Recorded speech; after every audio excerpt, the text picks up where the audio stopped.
You didn't just survive, you were preserved, not just for healing, but for history. You're here because heaven had something more in mind. I don't know what you've walked through, whether it was the fire of heartbreak, the flood of disappointment, or a valley so deep you thought you'd never rise again.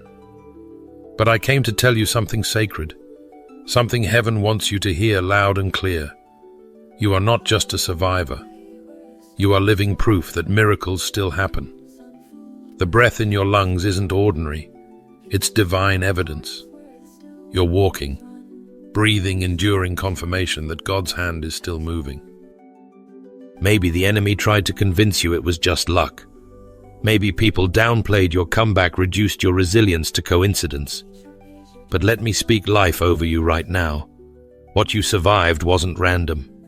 It was divine presence carrying you through every storm and every flame. That protection wasn't a coincidence. It was a promise written over your life, etched not in ink, but in experience, in mercy, in the fingerprints of a God who never left your side.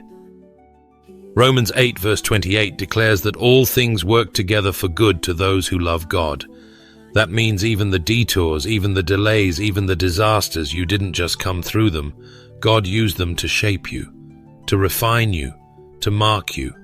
You are not here by chance. You are here by calling. And yes, you may still carry scars, but those scars are sacred. They are not signs of where you were broken. They are seals of where God rebuilt you. You are not who the pain tried to make you. You are who God ordained you to be. Let this sink in. Ecclesiastes 3 verse 11 says, "He has made everything beautiful in its time." You are standing in that time right now. This moment isn't random, it's redemptive. So stay with me, because God didn't bring you here to replay what hurt you. He brought you to reintroduce you to what healed you, to remind you that His hand has been on your life all along. You are not just walking into a message, you are stepping into your moment. And I believe with all my heart that before this message ends, the Spirit of God is going to awaken something in you that's been buried under the rubble of the past. That's why I need you to hear this next part with fresh ears and an open heart. They thought the storm would end you, but God used the storm to unveil you. Let's pause here for a moment and let that truth settle deep in your spirit. Because some of you are walking around like survivors, when in truth you're more than that, you're evidence. Evidence that God still holds people together when everything around them is falling apart. You're not just here after the storm, you are what rose from it. And that is a miracle. I don't say this lightly. I know some of you watching have endured storms that didn't just rattle your peace, they tried to steal your identity. The battles you fought weren't always visible. They weren't always loud. Some of them were silent wars of the heart, traumas from childhood you never asked for. Loneliness disguised as independence. Love that manipulated. Betrayal that wore the face of someone you trusted. But look at you, still standing, still breathing, still hoping. Isaiah 43 verse 2 says, "When you pass through the waters, I will be with you, and through the rivers, they shall not overwhelm you." That wasn't poetic language, it was prophetic protection. The reason you didn't drown is because God didn't step back. He stepped in. Even when you couldn't trace His hand, His presence carried you. Let me say this to the one who feels forgotten in their pain. God saw it all. Every tear cried in secret. Every moment you questioned if you mattered. Every silent prayer you whispered, "Lord, if you're really there." He heard. And not only did He hear, He responded by holding you together when you thought you were falling apart. Some of you were handed generational chains and expected to wear them like jewelry. But instead of repeating what broke those before you, you chose healing. That, my friend, is spiritual warfare at its highest form. You didn't just resist sin, you rewrote legacy. Romans 12 verse 21 tells us, "Do not be overcome by evil, but overcome evil with good. And that's exactly what you did. You didn't retaliate when you could have. You didn't lash out when betrayal knocked on your door. You chose to rise. That decision wasn't weakness, it was worship. C.S. Lewis said, "Hardships often prepare ordinary people for an extraordinary destiny." And isn't that the truth? What you walked through wasn't just survival. It was preparation, refinement, anointing. The fire didn't consume you, it revealed you. And what it revealed was strength, clothed in grace, authority birthed from adversity, and a calling that not even hell could cancel. There were times you didn't even recognize yourself in the mirror, times when depression crept in and hope felt like a myth. And yet somehow the breath in your lungs kept going. That breath is your proof. You didn't break. You're not broken. You are becoming. The enemy underestimated you. He thought if he threw enough weight, you'd collapse. He assumed that if the right person betrayed you, you'd never trust again. But what he didn't expect was the Spirit of God rising up in you in the middle of the wreckage. 2 Corinthians 4 verse 17 reminds us, "For our light and momentary troubles are achieving for us an eternal glory that far outweighs them all." That means there's a glory coming, one that'll make every tear make sense, every disappointment feel light, every wound look like a doorway instead of a scar. You didn't choose the storm, but God chose to use it, not to destroy you, but to unveil you. Can I speak directly to your soul for a moment? If you're still replaying what happened to you, wondering if you'll ever be whole again, look at where you are now. You're seeking God. You're listening to truth. You're not drowning anymore, you're rising. Slowly, yes. Painfully, maybe. But undeniably. And so I say this with authority and love. You should have broken, but you didn't. That's not denial of pain. That's a declaration of purpose. But here's what you may not have realized. The wreckage wasn't the end of your story. It was the birthplace of your real assignment. If the last chapter of your life felt like everything crumbled around you, don't rush to call it a failure. Sometimes when we cry out for clarity, God responds with collapse. He doesn't always rebuild our comfort zones. Sometimes He clears them out so we can finally hear what He's been whispering all along. You may have lost relationships, roles, recognition, things you thought defined you. But here's the sacred shift.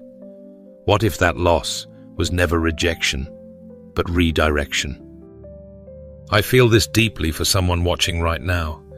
Your identity got tangled in what walked away, and when it left, so did your sense of worth. But let me gently speak this over you. You are not what left. You are not who didn't stay. You are who God chose to remain. The stage might be gone, but the calling isn't. The applause might be silent, but heaven still sees. Psalm 147 verse 3 reminds us, He heals the broken-hearted and binds up their wounds. That's not poetic filler. That's divine intention. God didn't let you break down to humiliate you. He allowed the breaking so He could be the one to hold you together differently this time, not with titles, not with status, but with truth. Let's go deeper. Maybe like Elijah, you once stood bold, called down fire, led with confidence. But when the backlash came, when Jezebel's threat hit your spirit, you ran. Not out of cowardice, but out of emptiness. The spotlight faded, the people scattered, and all that was left was you. And yet it was in the cave, not on the mountain, that Elijah encountered God in a whisper. 1 Kings 19 verse 12 says, "And after the fire came a gentle whisper." That's where identity gets reshaped. In the quiet, in the stillness, in the echo of everything you thought you lost. Sometimes the silence is God saying, "Now that everything else is gone, will you let me define you?" Isaiah 48 verse 10 gives us this anchor. "I have refined you, but not as silver. I have tried you in the furnace of affliction. That furnace felt brutal, didn't it? The stripping away, the nights you cried out for answers, the emptiness that didn't just visit, it stayed. But that furnace was not for your destruction. It was your refinement. God was burning away false identities, temporary securities, counterfeit comforts. And here's the holy paradox. What felt like subtraction was actually sanctification. You thought you were being emptied, but God was making room for himself, for purpose, for alignment. Let me tell you something bold. Some of you are more anointed now in your silence than you ever were in your spotlight. The power of your calling is no longer attached to how people respond to you, but to how you respond to God. And he's been speaking more clearly now than ever before. Not in thunder, not in applause, but in whispers that anchor your soul. Can I be real with you? Sometimes God has to shut doors you were too loyal to close yourself. He'll remove platforms that were distracting you from your posture. He'll let people walk, not to punish you, but to promote you to a different place of dependence. And that's not cruelty, that's grace in its rawest form. You lost everything, but you gained something irreplaceable: revelation. You saw what was real. You learned what was eternal. You found a voice you didn't know you had. And you stopped performing because finally you realized you are not called to impress. You're called to obey. I'm speaking to someone who thought their life ended when the job ended, when the marriage ended, when the ministry shifted. But God is saying to you now, the stage was optional. Surrender was not. You're not being punished, you're being positioned. Beloved, what if the silence you endured was not rejection, but reservation? What if every time you were misunderstood, overlooked, or counted out, heaven was actually counting you in? See, when the noise of performance faded and the stage was stripped away, what remained was the raw material God always intended to use. And now that you've walked through the valley of pruning, God is ready to reveal the reason he set you apart in the first place. Let's talk about being the black sheep. You know what I mean. The one who didn't quite fit. The one who asked too many questions. The one who saw through the fake smiles and felt the tension in rooms no one dared to mention. The one who sat in family gatherings and wondered, why do I feel so out of place among my own people? Let me affirm this for you with boldness. You weren't cursed, you were called. You weren't rejected by accident, you were reserved by design. Jeremiah 1 verse 6-7 reminds us that even when Jeremiah felt unqualified, God responded, "Do not say, I am only a youth, for you shall go to all to whom I send you." That calling didn't come after comfort. It came in the midst of questioning. You may have been the one who got left out, but you're about to be the one who leads. Why? Because your misfit status was prophetic. God wired you differently so he could send you strategically. You weren't meant to blend in, you were born to break through. Maybe you've spent years wondering why you couldn't just be normal, why your spirit felt restless in places others found satisfying, why the dysfunction others ignored screamed in your spirit. Let me tell you why. Because your sensitivity wasn't a flaw, it was a forerunner. You were being trained in the wilderness for something sacred.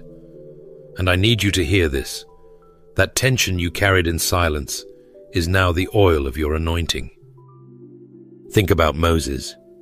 He wasn't raised among his people, wasn't embraced by his bloodline. He ran from a palace into obscurity. But it was in that hidden place on the backside of the desert that he met God in the fire. Exodus 3 verse 1-2 tells us that while Moses was tending sheep in isolation, the angel of the Lord appeared to him in flames of fire from within a bush. It wasn't punishment, it was preparation. And maybe that's been you, feeling hidden, forgotten, like your voice didn't matter. But listen to me. God doesn't hide what he's discarding. He hides what he's developing. You were tucked away not because you weren't useful, but because you were holy.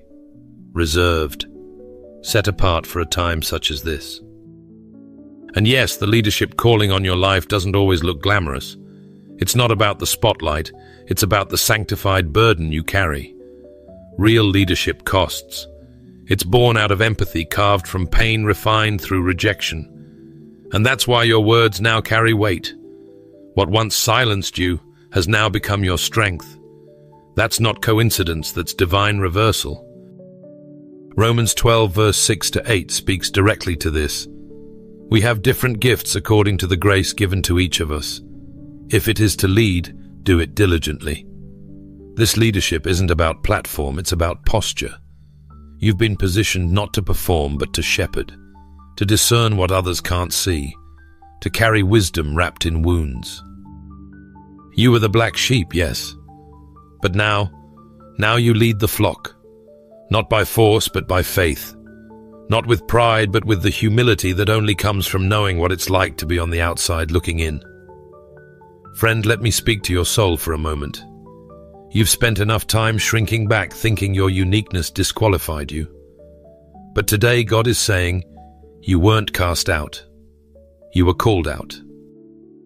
Called to see what others missed. Called to feel what others ignored. Called to say what others were afraid to voice. And now you carry the clarity others are starving for. You may have started as the outsider, but now you are the guidepost, the blueprint, the vessel through which God will raise up others who felt the same sting of being misunderstood. Sometimes the deepest transformation doesn't happen in a crowd, it happens in the quiet. And just because no one was clapping for you doesn't mean heaven wasn't moving around you. You see, after being the outsider, the misunderstood one, the one who bore the weight of leadership forged through pain, there comes a moment where the silence grows louder than the noise you once longed for.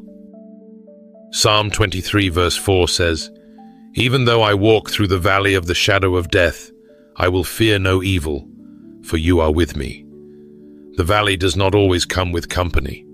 Sometimes it comes with a holy kind of solitude, where the shepherd walks close and the world falls strangely quiet. You may have felt alone, friend, completely unseen. Maybe you cried prayers at 2 a.m. that no one will ever know about. Maybe you walked through seasons where it felt like even God had gone silent. But let me tell you with conviction, you were not abandoned. You were being attended to in ways your heart didn't yet recognize. Some seasons strip away the noise, not to punish us, but to position us. God had to quiet the false voices, the counterfeit comforters, the temporary affirmations so you could hear him more clearly. Sometimes the most loving thing God does is remove who you thought you needed, so he could become all you truly need. Genesis 16 verse 13 tells us about Hagar cast out and alone in a barren place. Yet it was there in her wilderness that she gave God a name, El Roi, the God who sees me. Think about that. A woman thrown away by people yet found by God. And I believe some of you can relate. You weren't invited, weren't protected, weren't embraced by the ones you thought would stand by you. But God saw you. And not just saw you, were never out of his hand. What the enemy tried to frame as abandonment, God was using as a greenhouse of growth. You weren't being delayed, you were being developed. Your stillness was not stagnation. It was the sacred stillness of a soul being prepared for glory. Psalm 34 verse 18 reminds us that the Lord is close to the brokenhearted and saves those who are crushed in spirit. That nearness didn't always show up in fireworks. Sometimes it was the whisper that held you together when everything was falling apart. I want to talk to the one who's still waiting, the one who's been faithful in secret, the one who's been obedient without applause. Hear me, heaven has not missed your name. And just because the platform didn't show up when you expected, doesn't mean your purpose hasn't already been activated. Some of the most powerful moves of God begin in hiddenness. God didn't let you wander alone. He walked beside you when no one else knew your battle. And now he's turning your loneliness into leadership. He's refining your discernment, increasing your spiritual authority, and grounding you not in people's validation, but in his everlasting presence. It's hard, isn't it? When your heart is aching and your mind starts to question if God has left you. But the truth is, the quiet didn't mean he was distant. It meant he was working. And sometimes his greatest work is done in the silence. When you couldn't trace his hand, he was holding your future. Let that settle in your spirit for a moment. You were never alone. You were sheltered. You were shielded. You were being focused. So what's next? You step forward with peace. Not the peace that comes from everything being perfect, but the peace that comes from knowing you are seen, you are held, and you are still part of the plan. Even in the valley, even in the ache, even when the room went quiet and the phone stopped ringing, you were never forsaken. You were simply being recalibrated for greater clarity, deeper intimacy, and higher purpose. Let the world think you were forgotten because heaven was focused on you. And now your wilderness is becoming your witness. You're not who you were before the silence. You're stronger, clearer, more surrendered, and more ready than ever. Some of the greatest victories are the quietest ones, the ones that didn't come with applause, didn't make the highlight reel, and didn't get acknowledged by the ones who caused the wounds. But here you are. Let's be honest, you didn't ask for the trauma. You didn't volunteer for the rejection. You didn't choose the dysfunction you were born into, nor did you write the betrayal you endured. But you stood in front of it. You faced it. You walked through the fire, and you didn't let it destroy you. That, my friend, is a miracle that deserves to be honored. Some people are celebrated for the mountains they climb, but I want to celebrate you for the demons you didn't pass on. The curse you broke without a blueprint. The silence you sat in while healing what others refused to admit they caused. You stopped waiting for the apology that was never going to come, and you chose freedom anyway. That is heaven's kind of strength. Psalm 56 verse 8 tells us that God collects every tear in his bottle. He keeps record of the nights you laid awake wrestling with memories that weren't yours to carry. But he didn't just collect your pain. Psalm 107 verse 20 reminds us, he sent his word and healed them. You didn't heal because time passed. You healed because truth entered. And the truth is what hurt you wasn't your fault, but healing from it became your responsibility. And that's exactly what you did. You chose to stop running. You stopped pretending it didn't affect you. You stopped minimizing your own story to make others comfortable. Instead, you stood up, looked at the wound and said, "This ends with me." You began the holy work of becoming the parent you never had, the friend you always needed, the safe space you were denied. For some of you, the healing wasn't loud, it was layered.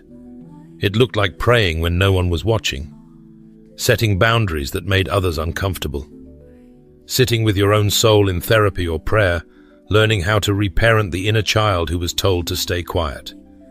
You didn't just heal the surface, you let God go into the places no one else dared to touch. And let me say this with boldness. Forgiveness wasn't weakness. It was warfare. You didn't let them off the hook. You let yourself off the chain. You handed over the burden to the only one strong enough to carry it.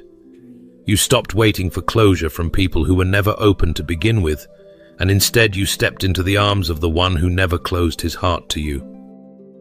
Mark 5 verse 34 says, "Daughter, your faith has made you well. Go in peace and be freed from your suffering." There's something profound about those words.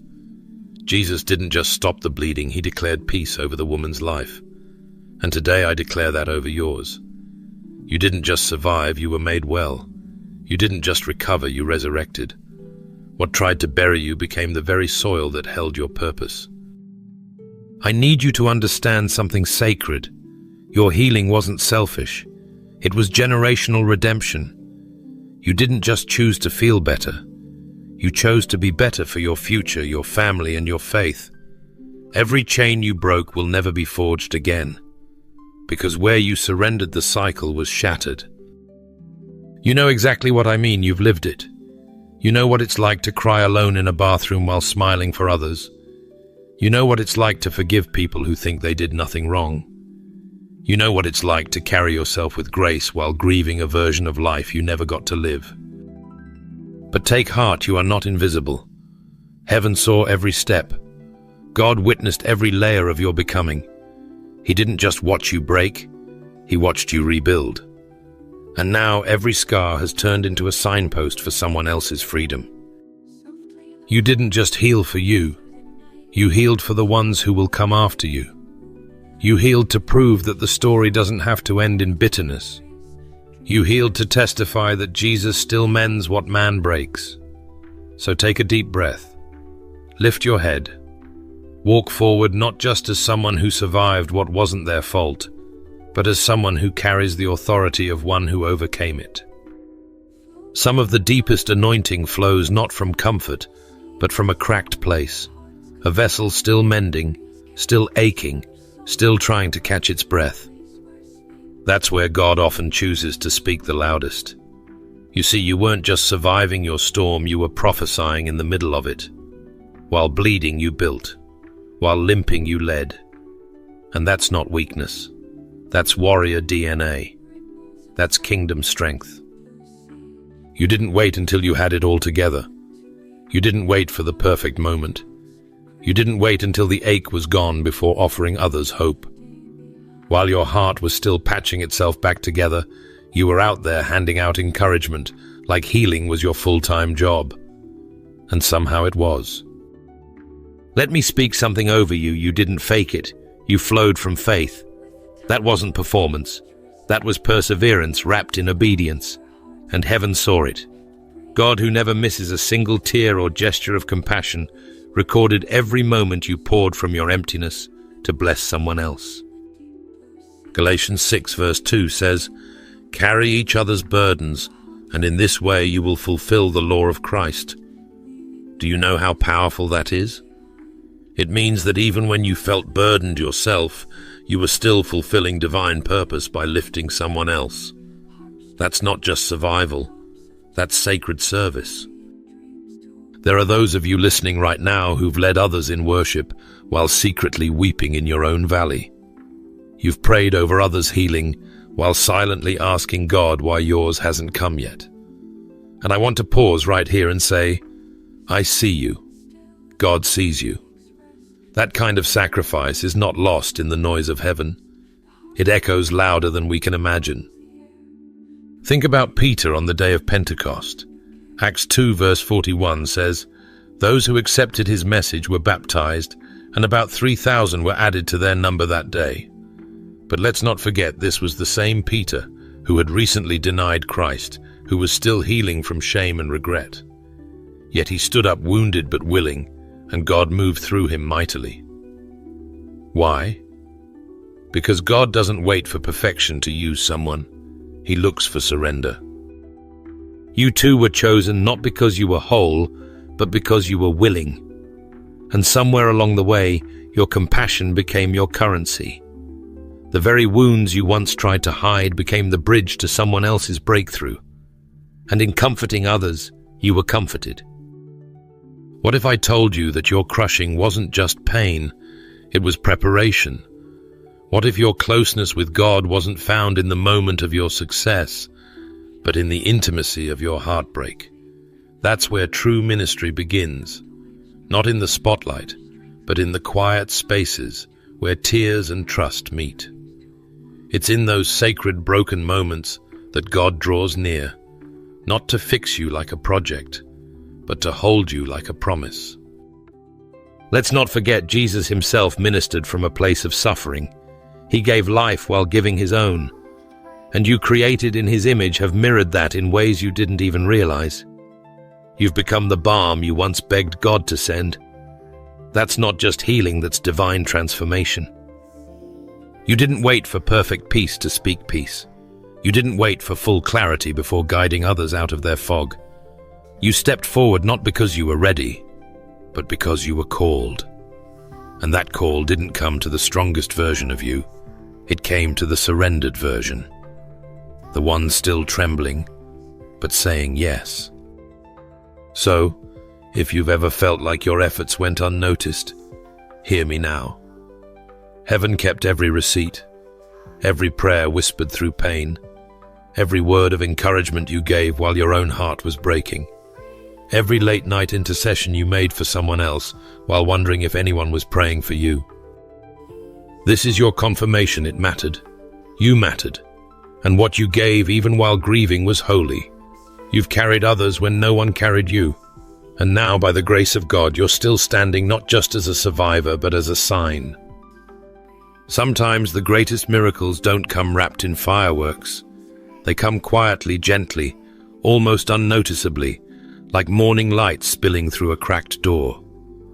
And if you've ever wondered where the fruit of your faith is, maybe you just need to look again. Not at what's around you, but within you. This part of your story deserves its own pause, its own breath, its own holy hush. Because what if I told you that you became what you once cried out for? What if I told you that the very thing you begged God to send, He grew inside of you? Let that sink in. Look closer. You are the answer to prayers you forgot you even prayed. When you asked for peace, you thought it would show up as a change in your circumstances. But God went deeper. Instead of calming the storm around you, He calmed the storm within you. And now Isaiah 26 verse 3 has become your daily reality. You will keep in perfect peace those whose minds are steadfast because they trust in you. That's not just a verse anymore, it's your life. Peace isn't something you reach for now, it's the posture you walk in. It's not the absence of chaos that defines you, it's the presence of God within the chaos. And that kind of transformation isn't loud, but it's lasting. It doesn't demand attention, but it carries authority. Do you remember when your world was noisy? When every voice felt louder than your own? When the silence felt like rejection? Now look at you. You're no longer afraid of silence. You welcome it. You meet God in the stillness now. You've learned what Elijah learned in 1 Kings 19, that God isn't always in the earthquake or the fire, but in the gentle whisper. And maybe you haven't noticed, but clarity has replaced confusion. Boundaries, those hard-won lines have become your breakthrough. What you once called loss was really God clearing space for strength. What you thought was abandonment was actually divine protection. And slowly, steadily, God rebuilt you from the inside out. Let me speak to someone right now. You used to pray for a friend who would understand. Now you are that friend to others. You begged God to send a parent who would nurture your soul. You've become that nurturer, maybe even to your own inner child. You cried out for a partner who would love you with gentleness and truth, and God has shaped you into someone who now loves like that. This isn't pride, it's praise. This is what it means when Philippians 1 verse 6 says, "He who began a good work in you will carry it on to completion until the day of Christ Jesus." God has been doing a quiet work all along. Through the disappointments, through the stretching seasons, through the aching silence, through the not yet, and why not me? He was shaping you into the very miracle you were praying for. And yes, there were days you didn't see it. There were seasons when all you felt was the breaking. But the breaking made room for becoming. And now you stand here not just as someone who received a miracle, but as someone who became one. Jeremiah 31 verse 3 reminds us, "I have loved you with an everlasting love. I have drawn you with unfailing kindness." That love has been drawing you, refining you, growing you, sometimes in ways you couldn't understand until now. And if you'll just pause for a moment and reflect, you'll see it too. That clarity you now carry, it came from confusion. That empathy you pour out so freely, it was carved by heartbreak. That stability you bring to others, it was forged in seasons when everything around you was shaking. God used your pain to build your presence, and what a presence it is now. Steady, wise, gentle, Spirit-led. And so let me affirm what the enemy tried to silence. You're not just waiting for a miracle anymore. You're wearing it. It's in your mindset. It's in the way you speak, the way you see, the way you love, the way you lead. You carry the fragrance of redemption. So go ahead, walk into this next season knowing that what God started in you, He is faithful to complete. You don't need to chase validation or applause. Just keep becoming, keep surrendering, keep praising, because the most powerful evidence of God's faithfulness is you. There's a moment in every believer's journey when the reflection in the mirror starts to look different, not because your face has changed, but because your spirit has. You look into your own eyes and see not just someone who survived, but someone who has become sanctuary, someone who once searched for a safe place and by God's grace became one. You became the place of peace you were once searching for. And that's not just poetic, that's prophetic. Because there was a season where you would have given anything for someone to simply sit with you in your storm, to not fix you, not preach at you, but just be a shelter. And now somehow through the refining fire of pain and the oil of God's presence, you are that shelter for others. Don't miss the miracle here. Your scars are no longer signs of suffering. They've become landmarks of healing. They say, I've been through it too, and you're not alone. This is the power of what Paul describes in 2 Corinthians 1 verse 4. God comforts us in all our troubles so that we can comfort those in any trouble with the comfort we ourselves receive from God. That's not theory. That's your testimony. You didn't just survive the wilderness, you came back carrying water. And now people come to you thirsty, weary, wounded. And what they find is a presence so steady, so calm, it almost feels holy. Because it is.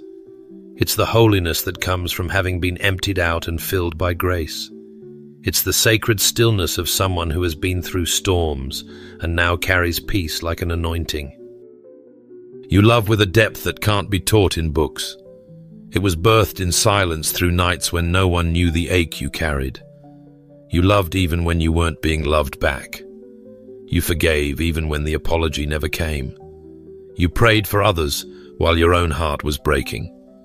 And through all of it, God was planting something in you, something eternal. Beloved, I want to speak this over you. Clearly, your presence calms storms because you've survived so many. It's not just that you give good advice or speak encouraging words. It's the weight of your journey. It's the oil from your pressing. When others are drowning in uncertainty, they sense in you a stillness that says, there is a way through this. I've seen it. I've lived it. Jesus said in Matthew 5 verse 14, you are the light of the world. A city set on a hill cannot be hidden. That's you now. A light not because you're trying to shine, but because you can't help it. You're not proving anything anymore. You're pouring. Pouring from a well that doesn't run dry because it's been dug in the depths of intimacy with the Lord. And the beauty of it is this: people trust you, not because you've never fallen, but because you got back up. Not because you're perfect, but because you're real. Because you've tasted both the bitterness of brokenness and the sweetness of God's restoration. You carry earned wisdom, truth that's been wrestled with, not just recited. Proverbs 11 verse 25 says, whoever refreshes others will be refreshed. And maybe you didn't realize it, but as you've been refreshing others, holding space for their tears, speaking life into their dark valleys, God's been refreshing you. Quietly, consistently, deeply. I know it hasn't always felt easy. Becoming a safe place requires sacrifice. It asks you to love when you're tired, to lead when you're uncertain, to keep showing up when it feels like no one notices.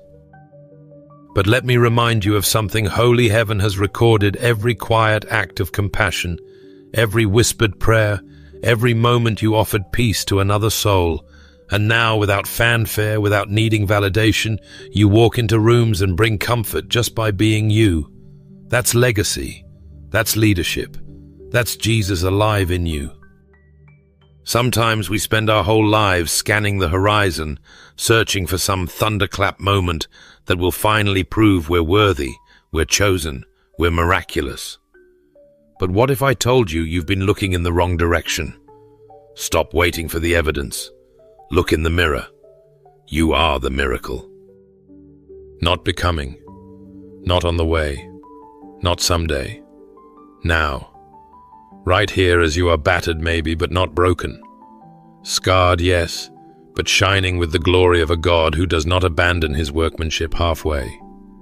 You are the living, breathing, walking, talking proof that heaven still moves on earth. You are the answer to prayers someone else is still afraid to pray. This is the part of the journey where we stop waiting to feel worthy and start walking like we already are. Because you're not just the recipient of grace, you are the evidence of it. You carry in your life a testimony written not with ink, but with endurance. Revelation 12 verse 11 declares it boldly. They triumphed over him by the blood of the Lamb and by the word of their testimony. That's your story. Not just a nice story, a weapon against darkness, a strategy forged in struggle, anointed in fire and baptized in God's mercy. And you know what's even more holy? The miracle of your life hasn't always looked flashy or loud. It's looked faithful.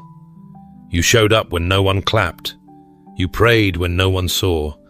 You carried burdens that would have crushed others, and still you shined. Miracles aren't always parting seas or raising the dead. Sometimes the miracle is waking up one more day with a heart that still chooses to hope. Sometimes it's offering love when life taught you to fear. Sometimes it's staying soft in a world that tried to harden you. And in every one of those moments, God whispered, "There, that's my miracle." Isaiah 60 verse 1 gives us this charge. Arise, shine, for your light has come, and the glory of the Lord rises upon you. That is not a suggestion. That is a commissioning. Arise not in arrogance, but in awareness. Shine not to impress, but to illuminate. Because what you carry now is holy weight. The presence you bring into rooms has been refined by fire and grace. You don't walk in as the same person who once begged God for healing. You walk in as the proof that he still heals. This is where we stop disqualifying ourselves and start declaring, I am who he says I am. Not in theory, but in truth. Because when Jesus said in Matthew 5 verse 16, "Let your light shine before others, that they may see your good deeds and glorify your Father in heaven," he wasn't talking about perfection. He was talking about presence, about letting the light that's already inside you, birthed through suffering, fed by scripture, fanned by surrender, shine in a way that points every eye to the one who got you through. And maybe you've been questioning lately, wondering if you've really changed, asking if you're really ready. Let me remind you of something sacred. You don't need another sign. You are the sign. The fact that you're still standing, still believing, still loving, that's the miracle. So stop shrinking. Stop second-guessing. Stop acting like you're waiting on some final confirmation. You are the confirmation. You are the light set on a hill. You are the salt of the earth. You are the living epistle read by all men. It's time to walk like it, speak like it, love like it. Beloved, the breakthrough wasn't delayed. It was being formed in you the entire time. While you were questioning, God was crafting. While you were wrestling, heaven was writing. Every silent night, every tear-soaked prayer, every lonely step in faith, it wasn't wasted. It was holy. Because sometimes the miracle doesn't show up like parted seas or fire from heaven. Sometimes it looks like you still breathing, still believing, still walking forward when everything tried to make you quit. You thought you were just surviving, but I came to tell you you were being sculpted. Ephesians 2 verse 10 says it plain. For we are God's masterpiece, created in Christ Jesus to do good works which God prepared in advance for us to do. That's not just poetic language. That's your reality. You weren't just spared, you were selected. You weren't just protected, you were prepared. For what? For this moment, this voice, this calling. Friend, can I speak into your spirit today? Everything that tried to take you out underestimated the God who lives in you. It miscalculated the weight of your worship. It overlooked the fire in your belly. But here you are, shining with the evidence of divine intervention. You are the quiet kind of proof that terrifies darkness. Not because you scream, but because you stand. You stand with grace where bitterness could have grown. You love with a compassion born in battle. You walk in purpose not because it's easy, but because you know you were created for it. That's Philippians 2 verse 13 in action. For it is God who works in you to will and to act in order to fulfill his good purpose. Not around you, in you. The miracle wasn't delayed, it was developing. Can you see it now? You're not outside the miracle peeking in. You are in the middle of it. A walking revelation, a living prophecy, the continuation of a story your ancestors prayed for and heaven couldn't forget. Psalm 118 verse 17 sings it over you like a banner. I shall not die but live and declare the works of the Lord. That's not just survival, that's significance. You don't need a spotlight to validate you. You don't need applause to activate you. The miracle was never in the platform, it was in the preservation. And the preservation was never random, it was ordained. Now walk, not as someone hoping to be chosen, but as someone heaven already moved mountains to preserve. Before we close, I want to personally invite you right where you are, in your home, in your car, on your lunch break, wherever you may be, to take a moment and join me in a sincere, fervent prayer. This isn't just another closing prayer, this is a holy moment. A moment to come before the one who has carried you, shaped you, and revealed through your life that miracles still walk among us. Let's pray together. Father God, we come to you with hearts wide open, with no pretense, no filters, just the raw, honest truth of our need for you.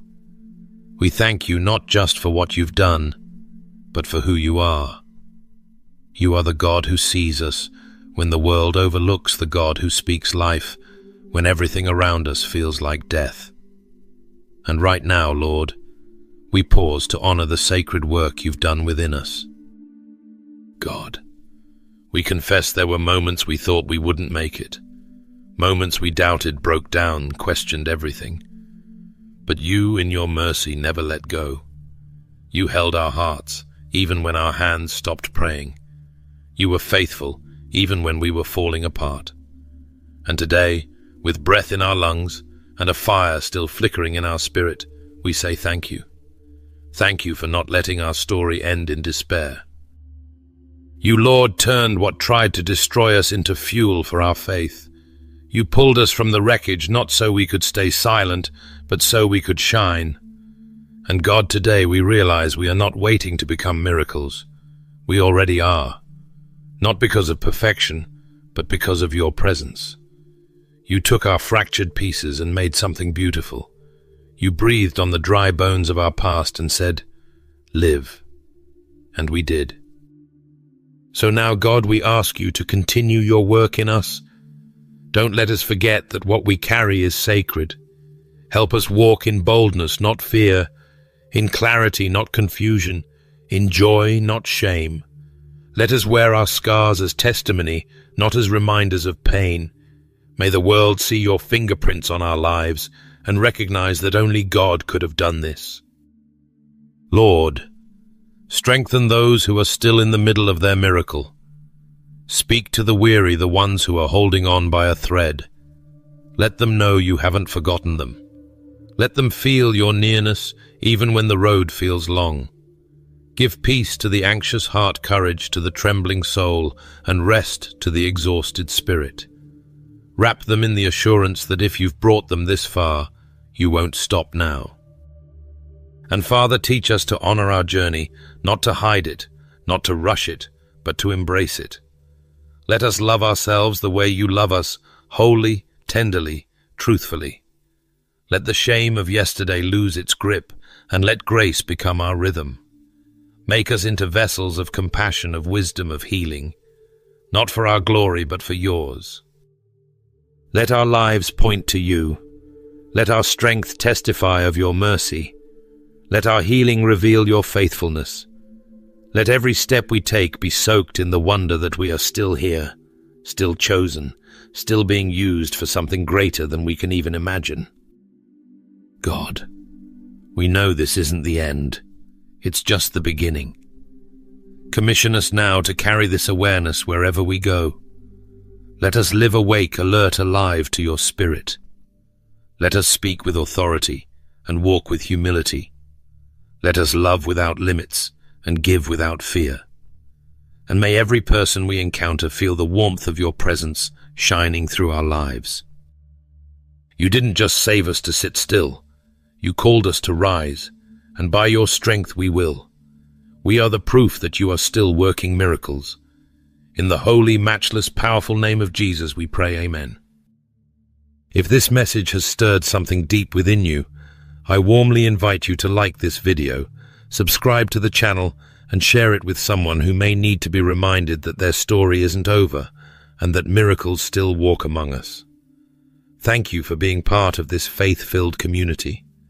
May God continue to reveal his power through your life, and may you walk boldly as the living proof of his goodness.